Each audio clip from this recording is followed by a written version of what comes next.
Hey guys, welcome back to my channel aesthetic girl. ఈరోజు vlog ఏంటి అంటే chicken with egg curry. ఎప్పుడైనా try చేస్తారా? ట్రై చేయకపోతే తప్పకుండా ట్రై చేయండి.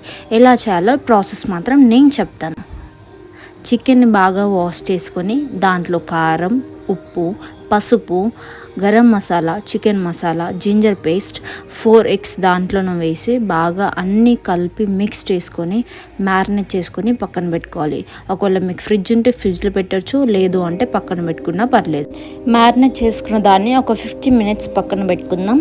దాని తర్వాత ఒక నాన్ స్టిక్ ప్యాన్ తీసుకొని దాంట్లో కొంచెం ఆయిల్ వేసి ఆనియన్స్ వేసి బ్రౌనిష్ కలర్ వచ్చే వరకు కలుపుతూ ఉండాలి. మనం మ్యారినేట్ చేసుకున్న చికెన్ అయితే బాగా కుక్ చేసుకోవాలి. చికెన్లో నుంచి వాటర్ పోయేంత వరకు మనం కలుపుతూనే కుక్ చేసుకునే ఉండాలి. సో చికెన్ అనేది బాగా కుక్ అవుతుంది. అప్పుడు లాస్ట్లో మనకి మంచి టేస్టీ అనేది రెసిపీ స్మెల్ అనేది చాలా బాగా వస్తుంది. అప్పుడే మనకు అర్థమవుతుంది చికెన్ ఈజ్ రెడీ అని చెప్పేసి. సో దాంట్లో మనం సరిపడా సాల్ట్ వేసుకొని దింపుకోవడమే. ఈ చికెన్ని మనం చపాతీలో అయినా తినొచ్చు, లేదు అంటే రైస్లో అయినా తినొచ్చు. చాలా అంటే చాలా టేస్టీగా ఉంది. తప్పకుండా ట్రై చేయండి. నా వీడియో మీకు నచ్చినట్లయితే లైక్, షేర్ అండ్ సబ్స్క్రైబ్.